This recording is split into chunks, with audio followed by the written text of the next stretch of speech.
Themes of एक्जिस्टेन्सियलिजम, टी.जेड. लेभाइन। अस्तित्ववादका मूल विषयवस्तुहरू। अस्तित्ववाद युरोपेली साहित्य जगतमा फस्टाएको महत्त्वपूर्ण वाद हो।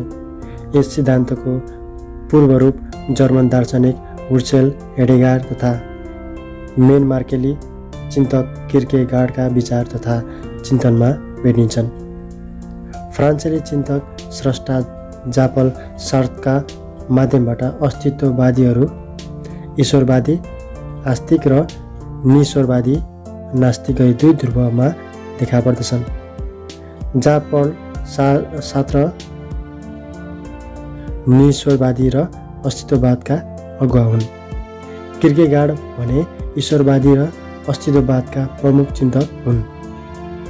सार्त्रले अनिश्वरवादी र विचारलाई आफ्नो पुस्तक भव्यता र शून्यतामा प्रस्तुत गरेका छन्।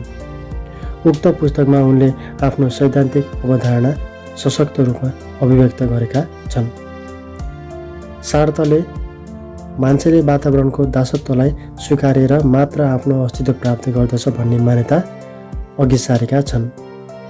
अस्तित्ववादले व्यक्तिको स्वतन्त्रता र अस्तित्व स्वीकार गर्दछ। सार्त्रका विचारमा शून्य भनेको विसङ्गति हो, शून्यता भनेको विसङ्गति हो। उनले भविष्यको मुख्य दुई स्वरूप हुन्छन् भनेका छन्। ती हुन् जड भविता र चित्त भविता। उनले पदार्थ जड र मनुष्य मात्रै भविता हो भनेका छन्। उनले जड भविता र चित्त भवितालाई प्रस्ताउँदै आफ्नो मान्यता अघि सारेका छन्। उनले विसङ्गति वा शून्यताको बोध नभएको जडता नै जड भविता हो भनेका छन्। विसङ्गति बोधपछि अस्तित्वका लागि सङ्घर्ष गर्ने व्यक्ति चित्त भविता हो भन्ने दृष्टि उनले राखेका छन्। वस्तुगतको स्तर नागेर मात्र मान्छे चेतनशील बन्दछ। विसङ्गति बोध नभइकन मानिसको चेतनाले अस्मिताको खोजी गर्दैन। अस्मिताको खोजी गर्न विसङ्गति बोध हुनुपर्छ। यही सिद्धान्तलाई नै चेतनाधर्मी कविताको लक्षण मानिन्छ। यसरी अस्तित्ववादी सिद्धान्तमा दार्शनिक चिन्तक तथा स्रष्टा सार्थको रूपमा शून्यता तथा भविता सम्बन्धी सिद्धान्तका बारेमा विश्लेषण गर्न सकिन्छ। अस्तित्ववादले मानिसलाई सामान्य नभएर विशेष व्यक्तिको रूपमा हेर्दछ। यसरी मानवीय जीवनलाई नवीन अर्थ र मूल्यका दृष्टिले हेर्नु पर्दछ।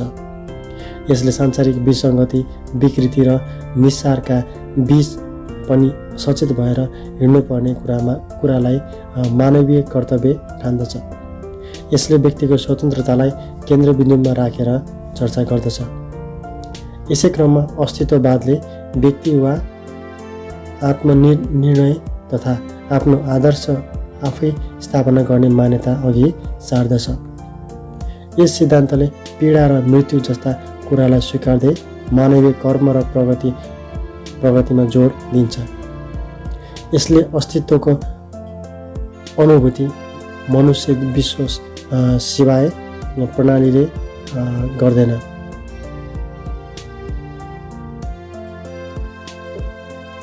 यसले काल्पनिकतालाई महत्त्व नदिई मानव जीवनलाई सङ्घर्ष, पीडा, समस्या, अभाव, विसङ्गति आदिलाई महत्त्व दिई तिनबाट उन्मुक्ति पाउनुपर्ने कुरामा विशेष जोड दिन्छ। यसले मानिसलाई चेतनशील प्राणीको रूपमा स्थापित गरेको छ। अस्तित्ववादले भौतिक जगत तथा त्यसको यथार्थलाई हुँदा यो अवैज्ञानिक प्रकारको साहित्यिक मान्यताको रूपमा देखा पर्दछ।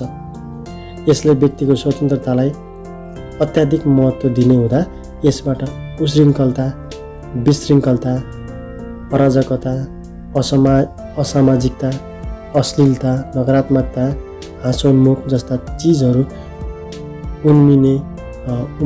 उन्मिलिने खतरामा बढ्दछ। यसले मान्छेका गरिमामय पक्षलाई भन्दा विसङ्गति, निसार तथा निरर्थक पक्षलाई बढी मान्यता दिएको छ। वैयक्तिक कुरालाई ख्याल गर्दै कुण्ठा, ग्रन्थि र यौन चेतना प्रकट गर्ने हुँदा यसलाई पलायनवादी, निराशावादी सिद्धान्तको भन्ने समेत पछि